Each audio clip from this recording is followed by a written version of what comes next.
A princípio eu quero dizer que achei super estranho e arrogante as pessoas que estão à frente desse projeto, em algumas declarações, dizer que o metaverso é uma criação absolutamente inovadora e que não existia isso na natureza.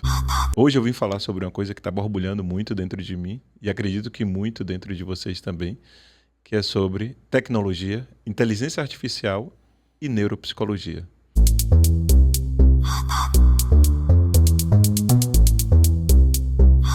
Braulino, seja bem-vindo aí ao Contrasfluxo. Já chegue se apresentando. Muito obrigada, me chamo Braulino Peixoto, sou neuropsicólogo e um curioso e entusiasta pelo estudo da atividade elétrica cerebral, principalmente na lógica de decifrar esses códigos que eu acredito que ainda tem muita coisa secreta lá. Na vinda aqui para o estúdio, eu peguei um Uber e o GPS estava dizendo qual era o melhor caminho, né? Sem trânsito, sem nada. Só que o motorista disse, não, eu conheço um outro caminho que é mais rápido, vai deixar a gente lá melhor. Esse caminho que ele disse que conhecia estava engarrafado, né? Eu gosto da expressão que diz que ter visão é ver o invisível. E a gente sabe hoje que as inteligências artificiais conseguem alcançar coisas e ver coisas que não estão ao nosso alcance, de algum modo. Eu gosto da ideia de respeitar a tecnologia sem sair da nossa lógica de criatividade, né? Sim. Então, ele disse, não, mas esse caminho sempre mais rápido, eu não sei porque hoje estava engarrafado e tudo mais. Acabou que tinha um ônibus quebrado e que estava deixando esse trecho mais engarrafado, né? Eu, no início da faculdade, sempre me questionei muito como que a psicologia, de algum modo, como toda criação humana, quando ela traz um resultado surpreendente inicialmente, ao longo dos anos, ela pode sofrer um processo de um certo fanatismo, uma certa idolatria, e isso limita muito o senso crítico. E a psicologia, como qualquer outra ciência, de algum modo, sofreu um pouco desse impacto quando a gente para pensar, por exemplo, que pouquíssimas faculdades e universidades se dedicaram por todo o brilhantismo que a influência freudiana, a psicanálise, a ideia do estudo da subjetividade trouxe, porque é brilhante, é encantador, é fascinante, mas ficou muito, por assim dizer, na minha opinião, pessoal, profissional, a ideia de como que a gente poderia interagir com a leitura, por exemplo, do comportamento elétrico cerebral. Isso sempre me chamou a atenção. A neuropsicologia me deu alguns caminhos e dentro desse estudo e dessa formação eu pude focar o meu estudo na atividade elétrica cerebral, tentando compreender o que é que ela queria dizer para nós, porque para mim é um verdadeiro código secreto e muitas coisas ainda estão escondidas por lá. Então é um vasto caminho assim que a gente pode pensar em seguir para poder descobrir uma série de coisas. E aí, saindo dessa lógica do padrão, de não ficar engessado em algumas coisas, eis que surge a neuromodulação, eis que surge o imaginamento cerebral, que são hoje ferramentas de total domínio e criação, na sua grande maioria feitas por psicólogos, neuropsicólogos. E o caminho fica inverso agora, porque, assim, incrivelmente no Brasil, por exemplo, essas ferramentas são muito mais estudadas por médicos do que por psicólogos. Assim como no passado, Freud como médico e Jung como médico se interessaram pelo mundo e pela mente inconsciente e trouxeram o que a gente entende como a ciência que a psicologia é hoje. Então a gente pode pensar em um contrafluxo também em relação a isso, né? E quando a gente fala de autenticidade, como é que a neurociência, a neuropsicologia entende isso, né? Se a gente precisa de alguma forma padronizar e normatizar os indivíduos para chegar em resultados A, B ou C, né? Eu gosto muito dessa lógica e essa pergunta é super curiosa, assim, porque é uma reflexão que a gente vem fazendo também. E eu acho que o melhor exemplo para dar é a ideia de que a atividade elétrica cerebral de cada indivíduo ela é tão sui generis e tão peculiar que ela consegue nos diferenciar muito mais do que, por exemplo, a digital humana, tá? Isso é incrível. Obviamente, países como os Estados Unidos e outros países de primeiro mundo, principalmente na Europa, eles vêm trabalhando uma lógica que eu acho bem interessante, que é a composição do banco de dados de cérebros saudáveis. Isso vai ser útil para diversas funções. Mas ela começou a ser utilizada principalmente nos anos 90 com a ideia de se pensar em um cérebro padrão, saudável, e algumas curiosidades começaram a acontecer justamente pelo não respeito ao contraditório e à autenticidade.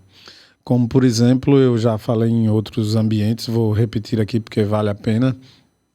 Na Europa, um grupo de estudantes de psicologia e pessoas fazendo formação em neurofeedback, que é uma neuromodulação volitiva, depende da vontade do paciente, ele participa realmente do treinamento. Chega-se um rapaz, ele queixa-se de um quadro depressivo, faz o exame, percebe lá o marcador biológico, que hoje a gente sabe que existe, né? E o marcador biológico para a depressão no comportamento elétrico, mas ele tenha também uma descarga na região sensório-motora com uma amplitude muito grande, muito destacada, muito fora da curva. E aí, aqueles estudantes ali acharam por bem fazer um certo corte naquela discrepância elétrica na região sensório-motora. Em algumas semanas, esse paciente volta e diz: olha, eu estou melhor do processo depressivo, mas acho que eu não citei para vocês, eu sou pianista, eu sou músico, e eu não estou conseguindo desenvolver o meu talento como sempre foi. Então, assim, começou uma reflexão e aí o professor supervisor teve a sacada.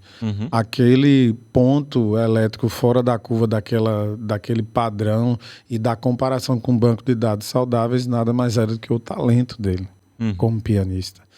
Então, assim, existem uma série de condições nesse estudo da atividade elétrica cerebral. E hoje em dia, as correntes mais respeitadas no mundo, elas não trabalham mais com essa lógica de tentar encaixar o comportamento elétrico cerebral em um padrão. Não existe mais isso. Outra descoberta super interessante, Fabiano, foi que começou a se perceber que a referência, por exemplo, para um banco de cérebros saudáveis nos Estados Unidos não pode ser comparada com o funcionamento elétrico cerebral de nós brasileiros, por exemplo. Por uma situação muito interessante que envolve o planeta Terra. Lá, o campo eletromagnético influencia o funcionamento cerebral. E o campo eletromagnético funciona de uma maneira completamente diferente. Inclusive com o fluxo da água, por exemplo, né? Aqui é no sentido horário, lá é no sentido anti-horário e por aí vai. Então já se sabe que não dá para você pegar um banco de dados de um país que está muito longe, muito fora da sua faixa ali do comportamento eletromagnético da Terra e tentar comparar com pessoas que moram e convivem em uma região que a realidade do campo eletromagnético é completamente diferente. E eu tenho certeza que vão surgir outras peculiaridades em relação a isso, que vai fugir cada vez mais dessa lógica de enquadrar pessoas em padrões. Mas ainda assim é para encontrar uma caixinha. Sim. Nós, seres humanos, queremos resultados muito rápidos, né? E quando a gente chega a um resultado muito concreto do que a gente precisa fazer ou deixar de fazer, de alguma forma, não me coloca só em fazer aquilo? Ou não? É um pensamento muito limitado meu. Uma das coisas fundamentais que você vê os grandes pensadores nessa área fazer é não desconsiderar o patrimônio fantástico que foi deixado para a gente por todos esses ancestrais dentro da ciência. Estou falando da teoria freudiana, estou falando principalmente da teoria junguiana, estou falando de sujeitos que criaram a psicologia integral e por aí vai. Olha que coisa interessante para trazer para essa tua pergunta. Você pega um sujeito que ele começa a ficar muito bom em uma determinada área. E ele se encaixota ali porque ele está acostumado a ter uma boa performance naquela área. Chega um momento em que o cérebro, por tanto repetir, ele fica muito especialista naquilo. Sim. Ele fica muito bom. Sim. E aquilo se torna uma zona de conforto. A gente costuma dizer que a zona de conforto, de confortável, não tem nada. Ela é um espaço familiar. Sim. Então, a zona de conforto, simbolicamente, se a gente pudesse dizer aqui, o primeiro inquilino que será o seu vizinho é o fracasso. Chega em algum momento que, se você fica muito bom e só fica naquilo, se encaixotando, é um caminho onde a vida começa a perder sentido, porque o sentido da vida também está em uma certa insegurança, no voo, nos desafios e por aí vai. No você não saber o que está por vir e essas questões eu acho que são extremamente importantes e são necessárias, e parece que há uma estrutura de uma inteligência superior, de um mecanismo de funcionamento talvez físico, metafísico, que em algum momento o sujeito, sem que ele tenha controle, ele é retirado, né? Por acontecimentos na vida, por fatalidades ou até mesmo por coisas boas que chega e nos surpreende e nos tira de um modus operandi que só depois que a gente sai a gente tem a noção exata de como a gente estava fechado, né? E um grande exemplo disso, que talvez seja uma das grandes terapias espontâneas, pelo menos a meu ver, é viajar. Porque quando você viaja, a sua mudança geográfica do ponto de vista físico gera uma mudança geográfica interna também, fatalmente, matematicamente. Eu gosto muito de pensar nessa ideia, nessa lógica, porque me parece que faz bastante sentido. E não tem como você ir para um lugar que você nunca foi e se sentir o tempo inteiro confortável. A zona de conforto, ela não permite estados de descoberta. Entendendo que nós somos seres subjetivos, mas usando a tecnologia ao nosso favor, tendemos a ser seres mais encaixotados. Ok? Sim. Você acredita que a inteligência artificial ela vai ser tão desenvolvida assim, ao ponto de entender a nossa subjetividade de cada um e nos ajudar nessa autenticidade?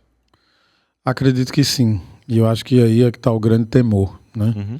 Quando a gente pensa, por exemplo, nas lógicas de se criar um metaverso, a princípio eu quero dizer que achei super estranho e arrogante as pessoas que estão à frente desse projeto, em algumas declarações, dizer que o metaverso é uma criação absolutamente inovadora e que não existia isso na natureza.